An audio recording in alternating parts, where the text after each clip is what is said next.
تو میرے بھائیوں ہم سب خطرے کی لپیٹ میں ہیں، باری لگ چکی ہے، نمبر بنمبر، نوبت بنوبت یہ ہوگا، یا لوگ توبہ کریں گے یا اللہ کی نشانیاں کھل کے آئیں گی۔ جب یہ ہوگا،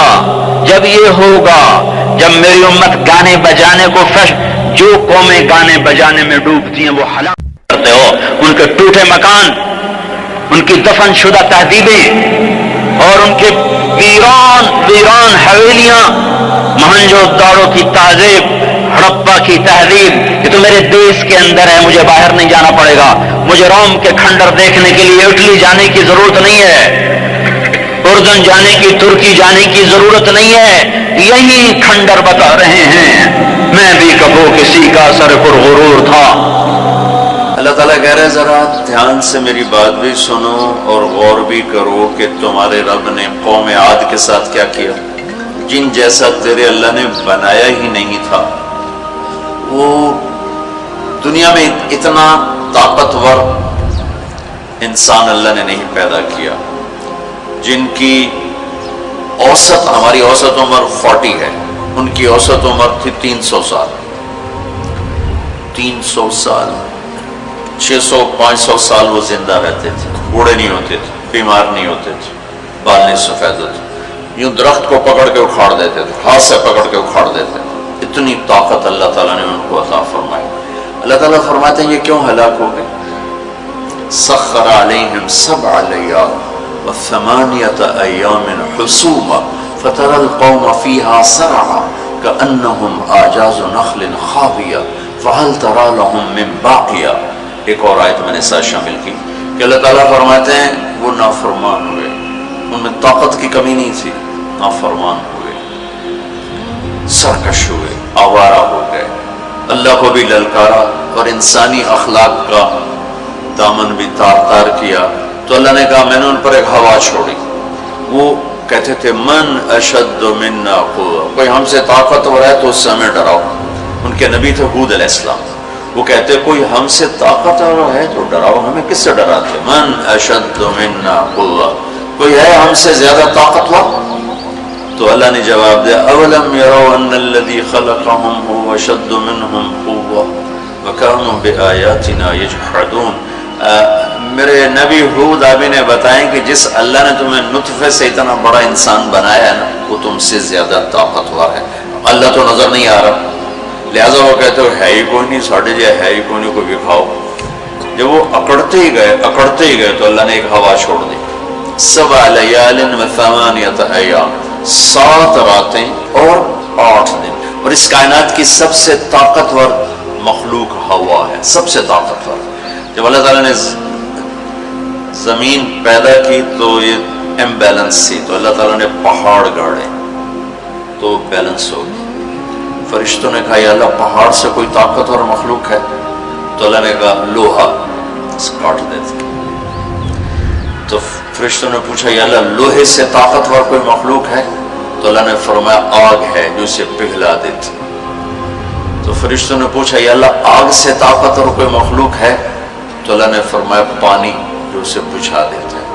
فرشتوں نے پوچھا یا اللہ پانی سے طاقتور کوئی مخلوق ہے؟ تو اللہ نے فرمایا ہوا ہے جو اسے بخارات بنا کے اڑا دیتی۔ تو ہوا اس کائنات کی اللہ نے سب سے طاقتور مخلوق بتائی ہے۔ اب عجب بات بتاؤں، فرشتوں نے پوچھا یا اللہ ہوا سے بھی طاقتور کوئی چیز ہے؟ آپ حیران ہوں گے سن کے اپنے نبی کی بات۔ تو یا اللہ ہوا سے بھی طاقتور کوئی مخلوق ہے؟ اس کائنات میں ہوا سب سے طاقتور چیز ہے۔ اللہ نے کہا میرے بندے کا میرے نام پہ ایسے خرچ کرنا کہ کسی کو پتہ نہ چلے کہ اس نے خرچ کیا، ایسے دے کہ کسی کو پتہ ہی نہ چلے۔ تو اللہ نے کہا کہ یہ میرے بندے کا میرے نام پہ خرچ کرنا یہ اتنا طاقتور عمل ہے کہ ہوا بھی اس کے آگے جھک جاتی ہے، چونکہ یہ عمل میرے غصے کو بجھا دیتا، میرے غصے کو ٹھنڈا کر دیتا۔ اللہ کے غصے کو ٹھنڈا کرنے والی چیز اللہ کے نام پہ خرچ کرنا۔ مسلمان کنجوس نہیں ہوتا، بخیل نہیں ہوتا۔ تم لوگ کمال سمجھتے دوسرے کی جیب سے کھانا، کیونکہ ہم اس دور سے گزرے دوسرے کی جیب سے کھانا. اور اللہ تعالیٰ کمال دیکھتا ہے کہ اپنی جیب سے کھلا، خود بھوکا رہ کے اوروں کو کھلا. ایک دفعہ شیطان ملا کسی عابد کو، تو اس نے کہا آج جو پوچھو گے نا سچ بتاؤں. شیطان کہ اچھا ایک بتا دے، تیرے یار کتنے، تیرے دوست کتنے؟ کہنے لگا 3. کون؟ کہ ایک جو غصے والا، غصہ تو سب میں ہے، جس کو غصے پہ کنٹرول نہ ہو، پھٹ جاتا ہو پھٹ جاتا ہو پھٹ جاتا ہو. غصہ سب کو آتا ہے، کھوتے نو غصہ آ جاتا ہے انسان. تو انسان غصہ آنا نیچرل ہے، نہ آئے تو پریشانی کی بات ہے. غصے کو پینا نہیں، برداشت نہ کرنا، اس سے معاشرہ ٹوٹتا ہے. تو اس نے کہا غصے والا بڑا اچھا میرا یار ہے پکا. دوسرا نشہ کرنے والا، شراب پینے والا میرا بڑا گھاٹا یار ہے. اور تیسرا بخیل کنجوس میرا بڑا یار ہے. اور اگلی عجیب بات بتاؤں، کہ اگر بدقسمتی سے یہ تینوں باتیں کسی میں اکٹھی ہو جائیں کہ وہ کمبخت غصہ بھی میں بھی پھٹتا ہو، شراب بھی پیتا ہو، بخیل بھی ہو، تو وہ تو پیر ہونا تو میں مرید ہونا کہ پیر صحیح. شیطان اس کا مرید ہوتا ہے اور وہ پیر ہوتا ہے. وہ ایسی خطرناک بلا بن جاتا ہے. مسلمان کا صدقہ عادت ڈالو بچوں، خرچ کرنے کی عادت ڈالو. سخی کا کبھی ہاتھ تنگ نہیں ہوگا، اللہ اس کو اپنے خزانوں سے دیکھا. لیکن آج کل ماں باپ سکھاتے ہیں گنجائش کرو گنجائش کرو، جمع کرو جمع کرو، کجیاں میں پیسے ڈالو. اور تم اللہ کے نام پہ لگانا سیکھو، اللہ تمہیں وہاں سے دے گا جہاں سے وہم و گمان بھی نہیں. انفق ولا تخش من ذی العرش اقلالا، خرچ کر اور عرش والے سے تنگی کا ڈر نہ کر. اس مراد فضول خرچی نہیں، اللہ کے بندوں پہ خرچ کرنا، ضرور مندوں پہ خرچ کرنا. تو اللہ کے نام پہ صدقہ اس کائنات کی سب سے طاقتور چیز، جو کہ ہوا کو بھی سے اوپر اللہ نے بیان کیا. اور اللہ نے کہا یہ تیرے رب کے غصے کو بجھا ٹھنڈا کر دیتا. اللہ نے ہوا چھوڑی اور اس قوم کو تہس نہس کر. ان کے قد ہوتے تھے 50 فٹ 60 فٹ 40 فٹ کے قد ہوتے تھے. تو ہوا نے ان کو ایسے اٹھایا، بگولا چلتا رہا ایسے ہی. تو آپس میں ان کے سر ٹکراتے تھے، ٹھا ٹھا ٹھا ٹھا ٹھا ٹھا، یہاں تک ان کی کھوپڑیاں پھٹ گئیں، ان کے دماغ نکل گئے. پھر اللہ نے پٹک کے زمین پر مارا، دھڑ الگ ہو گئے، سر الگ ہو گئے. اس کے پیچھے تباہی کی وجہ نہ پیسے کی کمی نہ ٹیکنالوجی کی کمی اس دور کی. وَثَمُودَ الَّذِينَ جَابُوا الصَّخْرَ بِالْوَادِ. پھر اللہ نے کہا ایک اور قوم آئی جنہیں پتہ چلا کہ ہود علیہ السلام کی قوم پر ہوا چلی تھی، لہذا ہم کیا کریں گے، ہم پہاڑوں میں گھر بنائیں گے. تو وہ سعودی عرب میں وہ علاقہ میں نے دیکھا ہے جہاں انہوں نے پہاڑ کھود کے گھر بنائے.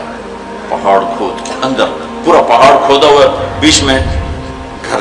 انہوں نے یہاں تو ہوا آ نہیں سکتی، ہوا پہاڑ کو کہاں سے اٹھائی، لہذا وہ مستی میں آ گئی. وَثَمُودَ الَّذِينَ جَابُوا الصَّخْرَ بِالْوَادِ. پھر وہ للکارنے لگے، لیا ہوا لیا ہوا. تو اب وہ اللہ کو عاجز سمجھا. تو اللہ نے کیا کیا، فَانظُرْ كَيْفَ كَانَ عَاقِبَةُ مَكْرِهِمْ أَنَّا دَمَّرْنَاهُمْ وَقَوْمَهُمْ أَجْمَعِينَ فَتِلْكَ بُيُوتُهُمْ خَاوِيَةً بِمَا ظَلَمُوا إِنَّ فِي ذَلِكَ لَآيَةً لِقَوْمٍ يَعْلَمُونَ وَأَنْجَيْنَا الَّذِينَ آمَنُوا وَكَانُوا يَتَّقُونَ. کیا کیا اللہ تعالیٰ نے، ایک فرشتہ بھیجا جس نے اگر ایک چیخ ماری، آواز بہت طاقت ہے، ساؤنڈ سے کتنی تباہیت. اس نے ایک چیخ ماری، ان کے کلیجے سب کے پھٹ گئے، چہرے ان کے نیلے پڑ گئے. اور وہ ایک دن میں سارے اللہ تعالیٰ نے مٹی کا ڈھیر بنایا، انہیں دفن کرنے والا کوئی نہ بچا. یہ کیسے تباہ ہوئے؟ ان کی تباہی کے پیچھے نہ ٹیکنالوجی کی کمی ہے نہ طاقت کی کمی. ایک تیسری قوم، وَفِرْعَوْنَ ذِي الْأَوْتَادِ.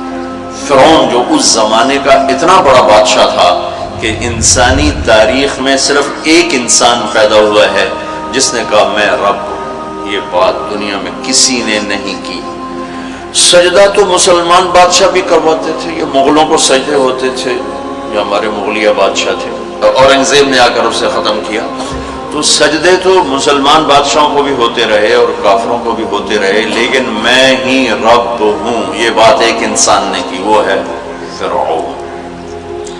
فَقُلْ هَلْ لَكَ إِلَىٰ أَن تَزَكَّىٰ. وَأَهْدِيَكَ إِلَىٰ رَبِّكَ فَتَخْشَىٰ فَأَرَاهُ الْآيَةَ الْكُبْرَىٰ فَكَذَّبَ وَعَصَىٰ ثُمَّ أَدْبَرَ يَسْعَىٰ فَحَشَرَ فَنَادَىٰ فَقَالَ أَنَا رَبُّكُمُ الْأَعْلَىٰ اللہ اکبر.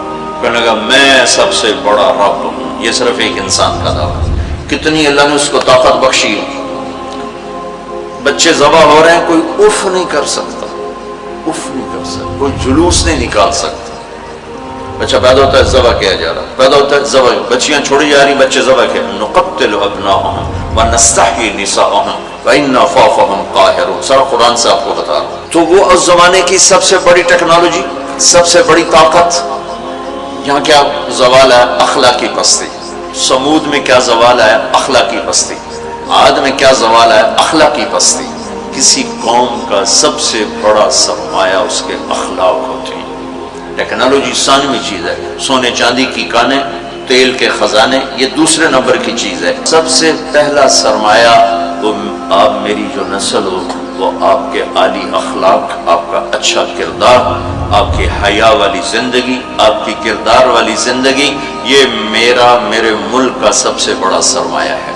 اگر میری نسل کے اخلاق بگڑ گئے, حیا کی چادر تار تار ہو گئی اور ناچ گانا زندگی میں داخل ہو گیا اور وہ ثقافت بن گئی, تہذیب بن گئی, تو اس قوم کے ہلاک ہونے کو کوئی نہیں بچا سکتا. کہ آسمان والے کا فیصلہ اترتا ہے, جب آسمان والا فیصلہ کرتا ہے تو زمین کی ٹیکنالوجی اسے بچا نہیں سکتی.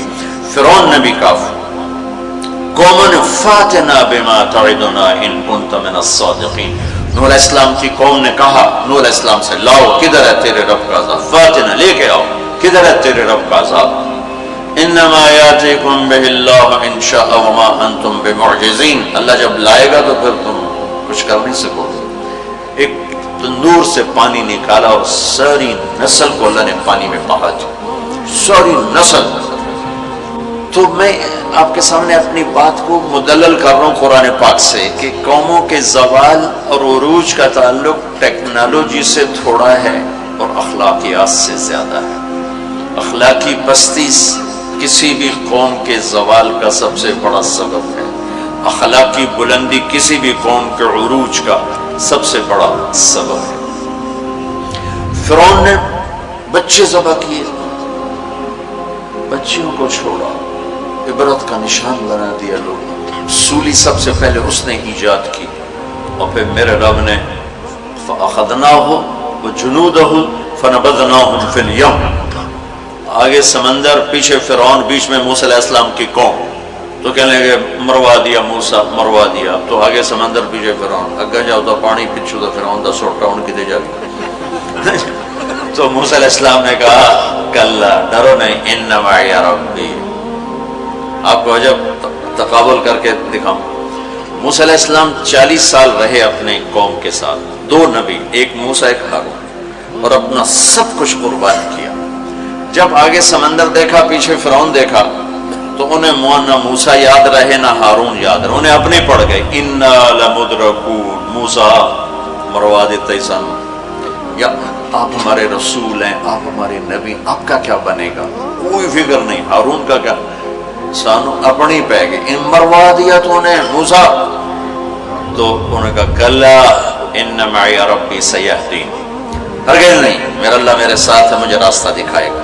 لیکن کلا میں ایک اشارہ ہے کہ تمہیں مرنا ہی چاہیے, یا تمہیں فرعون مارے یا تمہیں پانی مارے. لیکن چونکہ میرا اللہ میرے ساتھ ہے تو انشاءاللہ مجھے راستہ ملے گا, تمہیں بھی مل جائے گا, میری تو فیل تمہیں بھی مل جائے گا. تو جب وہ بالکل قریب آ گیا تو اللہ نے کہا فضرب بعصاک البحر, لاٹھی مار. لاٹھی اللہ نے فرعون کے لشکر پہ نہیں مروائی, عجیب بات, کہ پانی پہ لاٹھی مار, بالکل عقل کے خلاف, پانی پہ لاٹھی مار. موسیٰ علیہ السلام نے یہ نہیں پوچھا یا اللہ اب پانی تے سوٹے مرن دا کی مطلب, فرعون دے سرج مروا, کہا نہیں ادھر مار. فانفلق البحر فکان کل فرق کالطود العظیم. میرے رب کی قدرت کہ ایک دم اس لاٹھی سے ٹھوٹے مارتا سمندر 12 راستوں میں تبدیل ہو گئی, اور سارا پانی ایسے سیمنٹ کی دیوار بن کے کھڑا ہو, ایسے کوئی جنبش نہیں. اور 12 قبیلے تھے, 12, تو ہر قبیلہ ایک راستے پہ پانی میں انٹر ہو گیا. بڑی بڑی دیواریں, اب ان کو پریشانی شروع ہو گئی کہ پتہ نہیں نال دے اندر کی حال ہے. تو اللہ تعالیٰ نے پانی کو ٹرانسپیرنٹ کر دیا. پہلے ہوتا ہے لیکن نظر نہیں آتا نا، تھک ہو. تو اللہ تعالیٰ نے دکھانا شروع کر دیا، وہ جا رہا ہے، وہ جا رہا ہے، وہ جا رہا ہے، سب جا رہے ہیں. سب پار نکل گیا تو فرعون کنارے پر آ گیا، انٹر ہوا، اس کے ساتھ اس کا لشکر انٹر ہوا. تو اللہ نے پانی کو حکم دیا تو پانی دوبارہ حرکت میں آیا اور سارا لشکر اس کے اندر ڈوبا، غرق ہوا. کہنے لگے ہمیں اعتبار نہیں، دکھاؤ واقعی مر گیا ہے. پانی کی موج نے اٹھایا اور باہر پھینک دیا. موت کو دیکھ کے نبی بھول گیا 40 سال جنہوں نے محنت کی. ہمارے نبی ہجرت کے لیے گھر سے نکلے. جمعہ کی رات 27 صفر، نبوت کا 14واں سال اور جمعہ کی رات تھی. تو ابو بکر رضی اللہ تعالیٰ عنہ نے عرض کی یا رسول اللہ میں نے ایک غار ڈھونڈا ہوا ہے، وہاں چل کے چھپتے ہیں، پھر جب ہماری طلب کوئی مدھم ہو جائے گی پھر ہم نکلیں گے. چلو اب کبھی آگے چلیں کبھی پیچھے، کبھی ہمارے نبی کے آگے ہوں کبھی پیچھے ہوں، کبھی آگے ہوں کبھی پیچھے. تو آپ نے فرمایا کہ ابو بکر یہ کیا کرو، کبھی آگے کبھی پیچھے، کبھی آگے کبھی پیچھے.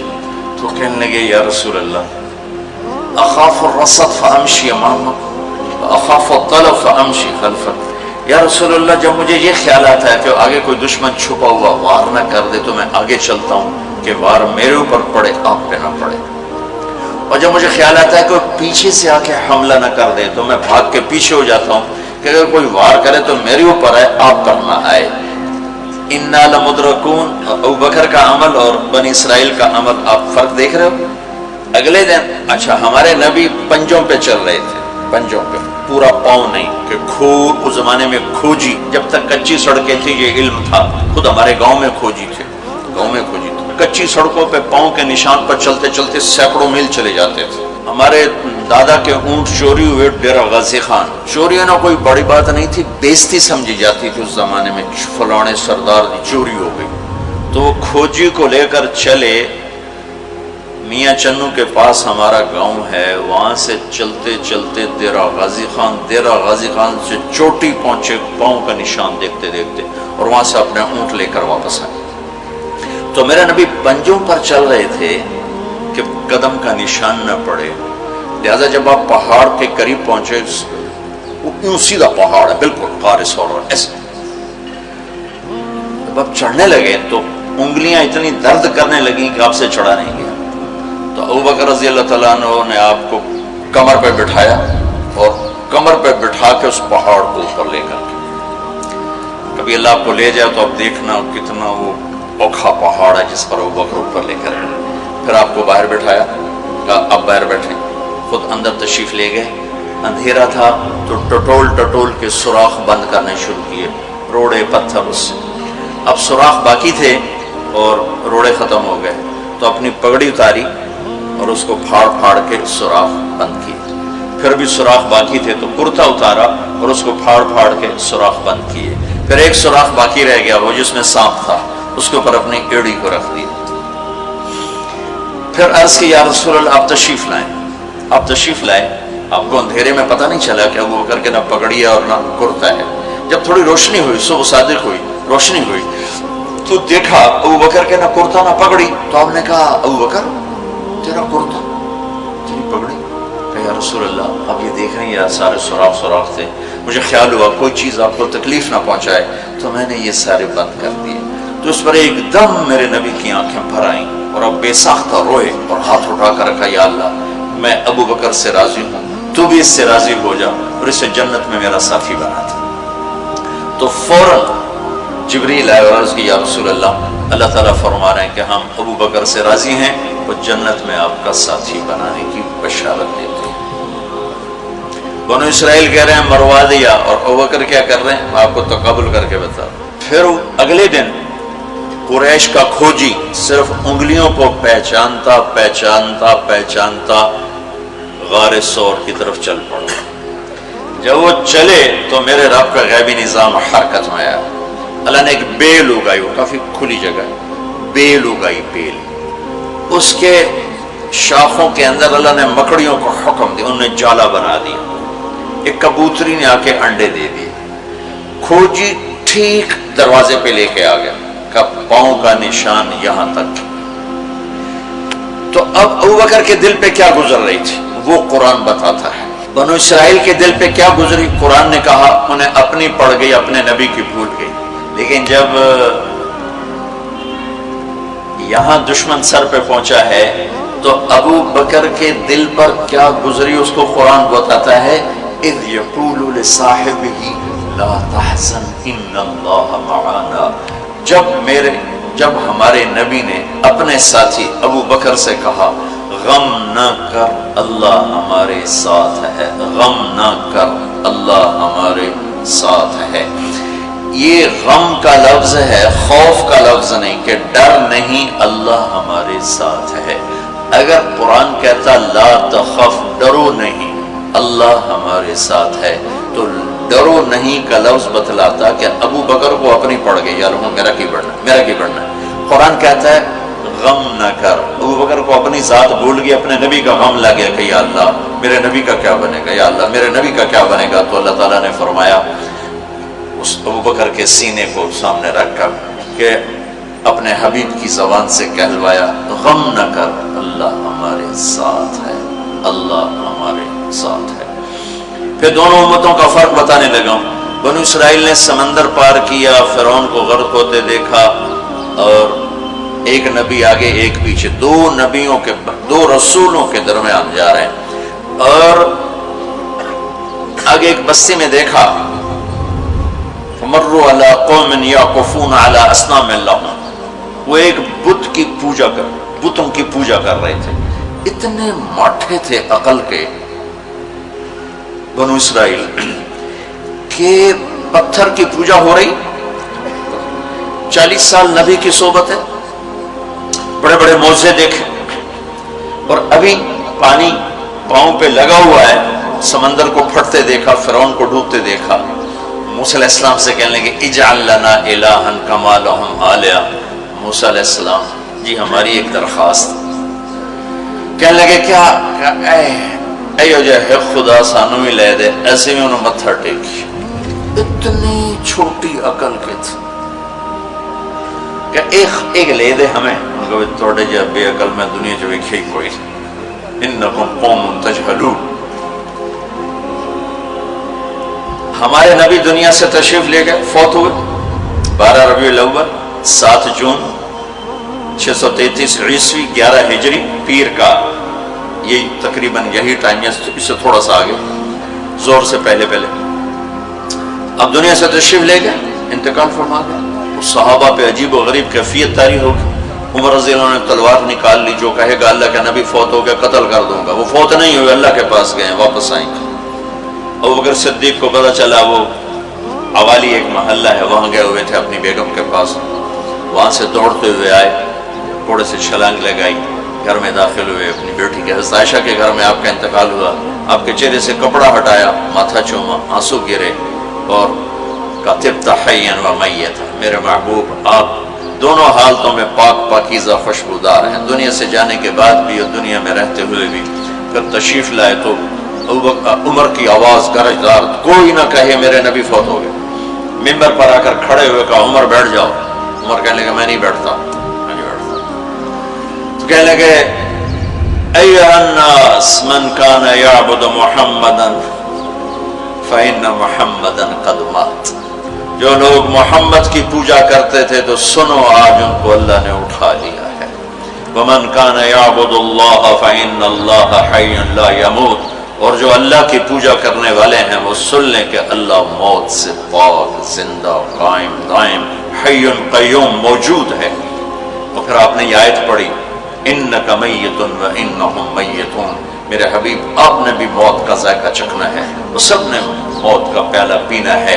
اور یہ آیت پڑھی وما محمد الا رسول قد خلت من قبلہ الرسل افإن مات او قتل انقلبتم علی اعقابکم، میرے نبی بھی تو رسول ہیں جیسے اور رسول ہیں، ان کو بھی تو موت نے آنا ہے، تو تم میرا راستہ چھوڑ دو گے، میرا دین چھوڑ دو گے۔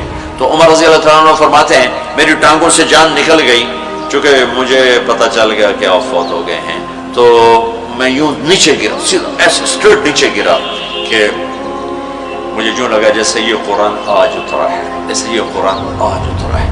تو ابوبکر صدیق رضی اللہ تعالیٰ عنہ صحابہ کا ایمان اور بنو اسرائیل کا ایمان اب تقابل، دو نبیوں کی موجودگی میں اتنے بڑے معجزے دیکھ کر ایک پتھر کا بت دے ہم بھی اس کو سجدہ کریں، اور یہاں میرے نبی دنیا سے جا چکے ہیں اور ابوبکر صدیق اعلان کرتے ہیں کہ اللہ زندہ ہے، موت سے پاک ہے، اور میرے نبی کو اللہ نے بلا لیا جیسے ہر نبی کو بلایا، میرے نبی کو بھی بلا لیا ہے۔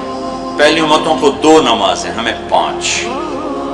پہلی امتوں کی مسجد کوئی نہیں، ہماری مسجد۔ پہلی امتوں کی اذان کوئی نہیں، ہمیں اذان دی، اور اذان اتنا بڑا عمل بنا دیا میرے نبی نے کہ آپ نے فرمایا کہ اذان دینے والا قیامت کے دن سب سے اونچے مقام پر کھڑا ہوگا۔ حضرت علی فرمایا کرتے تھے کاش میں اللہ کے نبی سے حسن حسین کے لیے مسجد نبوی کی اذان مانگ لیتا، یہ حضرت علی فرمایا کرتے تھے۔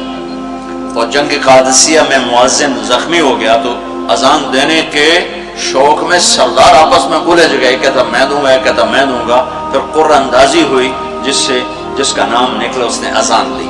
حضرت عمر فرمایا کرتے تھے اگر میں امیر المومنین نہ ہوتا، اگر میں خلیفہ وقت نہ ہوتا تو میں مسجد نبوی کا مؤذن بننا پسند کرتا۔ کسی کو اذان نہیں ملی، ہمیں اذان۔ پہلا مؤذن بلال بنا، پہلے مؤذن اللہ نے بلال کو یہ عزت عطا فرمائی۔ دنیا میں یہ ہے اور آخرت میں یہ ہے کہ میرے نبی نے فرمایا کہ جب جنت میں جانے کا وقت آئے گا تو جنت کی میرے لیے سواری لائی جائے گی، میں اس سواری پہ بیٹھوں گا تو اس کی جو وہ رسی ہوگی وہ ایسے نیچے گر جائے گی، نیچے گرے گی۔ اس رسی کے یعنی اس کی جو لگام ہوتی ہے وہ نیچے گرنے کا مطلب ہے یہ ایسے نیچے گر گئی۔ اب نیچے گرنے کا مطلب ہے کہ اس کی ڈرائیونگ میرے نبی نے نہیں کرنی، کوئی آنے والا ہے، کوئی ڈرائیور آنے والا ہے جو رسی پکڑ کے چلے گا، کوئی کوچوان آنے والا ہے جو اس کو پکڑ کے چلے گا۔ رسی کا گرنا ایک انڈیکیشن ہے کہ کوئی نصیب والا اب آئے گا۔ جب آپ کی سواری کھڑی ہوگی، رسی نیچے ہے، تو اب سب کی گردنیں ایسے ہوں گی، کون، سب قیاس کرتے کون کون کون۔ اللہ کی طرف سے اعلان ہوگا بلال کو بلایا جائے، بلال بلال۔ تو بلال آپ کی سواری کی لگام پکڑیں گے، اور آپ نے فرمایا کہ سب سے پہلے میں جنت میں جاؤں گا وہ بلال میرے ساتھ ہوگا، میری سواری کی لگام پکڑ ہو جائے گا۔ تو ہمیں اذان ملی، کسی امت کو اذان نہیں ملی۔ ہمیں 5 نمازیں ملی، کسی امت کو نمازیں 2 نمازیں، ایک فجر کی 2 رکعت، عصر کی 2 رکعت۔ باجماعت نہیں، ان کو اپنی کتاب یاد نہیں، ہمیں قرآن یاد ہے۔ میرے مدرسے میں ایک بچہ اب ماشاءاللہ امریکہ میں وہ پڑھا رہا ہے، اس نے 30 دن میں قرآن یاد کیا۔ صبح یاد کرتا تھا، شام کو تراویح میں سناتا تھا۔ میرے مدرسے کا بچہ ہے، صبح بیٹھ کے مغرب تک پورا سپارہ یاد کر کے اور عشاء کو تراویح میں سنا دیتا تھا۔ اللہ نے میں ایسا قرآن دے دیا کہ 1 مہینے میں بھی یاد ہو جاتا ہے۔ 3 دن میں بھی ایک بزرگ نے یاد کیا، 3 دن میں قرآن یاد کیا۔ اللہ نے ہمیں قرآن کی دولت عطا فرمائی، پڑھنے کے لیے 5 نمازیں عطا فرمائی، تہجد کی نماز عطا فرمائی، اوابین کی نماز، اشراق کی نماز۔